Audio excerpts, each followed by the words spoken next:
నమస్కారం ADN news కి స్వాగతం. తిరుపతి జిల్లా వెంకటగిరి పట్టణంలోని మున్సిపల్ కార్యాలయం నందు సాధారణ సర్వసభ సమావేశాన్ని నిర్వహించారు. ఈ సమావేశానికి వెంకటగిరి నియోజకవర్గ శాసనసభ్యులు కురుగుండ్ల రామకృష్ణ మొట్టమొదటిసారిగా విచ్చేశారు.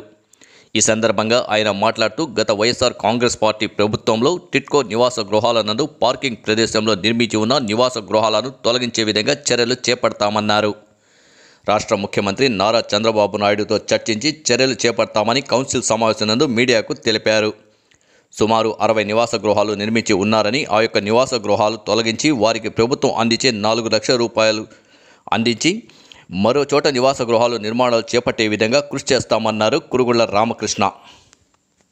మొట్టమొదటిగా కౌన్సిల్ రావడం, ఇక్కడ సమస్యలన్నీ కూడా నోట్ చేసుకోవడం, తొందరలోనే ఈ మున్సిపాలిటీలో మొత్తం పైప్ లైన్ మార్చేస్తాం. 93 కోట్లు శాంక్షన్ అయింది. 93 కోట్లతో నీట్ గా ఎక్కడా లీకులు లేకుండా ఫ్రెష్ గా పైప్ లైన్ వేస్తున్నాం. ఎప్పుడు తెలియజేస్తామన్నా అది త్వరలోనే చేస్తామని చెప్పని కూడా తెలియజేస్తూ, అదేవిధంగా మనం అప్పుడు టిట్కో ఇళ్ళు ప్రతి పేదవాడు కూడా మంచి ఇంట్లో ఉండాలనే కాన్సెప్ట్ తో సింగిల్ బెడ్రూమ్, డబుల్ బెడ్రూమ్ అన్ని బ్రహ్మాండం కట్టాం.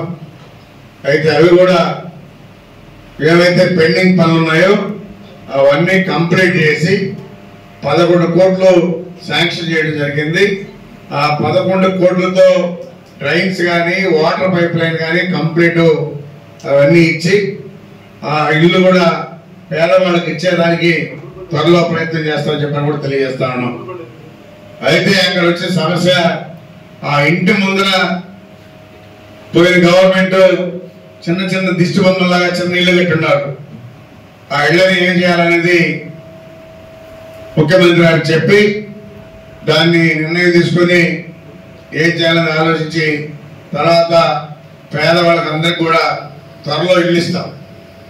కంప్లీట్ చేయడం, కంప్లీట్ చేసిన వెంటనే ఇల్లు కూడా ఇస్తామని చెప్పి తెలియజేస్తాను. పోయిన గవర్నమెంట్ లో కనీసం ఒక 10 కోట్లు 11 కోట్లు కూడా పెట్టి పనిచేయలేనటువంటి పరిస్థితి. ఈరోజు ప్రభుత్వం వచ్చిన వెంటనే శాంక్షన్ చేయడం, పేదవాళ్ళకి ఇళ్ళు ఇవ్వాలనే కాన్సెప్ట్ తో పనిచేస్తా ఉన్నాం. ఆయన పేదవాళ్ళకి నేనేదో ఎలగబెడతా అని చెప్పి అన్నాడు. ఏమి ఎలగబట్ల, ఆయన ఉన్నదంతా దోసుకుని పోయాడు. ఈరోజు రాష్ట్రం ఖజానా ఖాళీ చేసిపోయాడు. ఈరోజు ఖజానా ఖాళీ చేసిన కష్టాల్లో ఈరోజు ముఖ్యమంత్రి ప్రభుత్వాన్ని నడిపిస్తా ఉన్నాడు.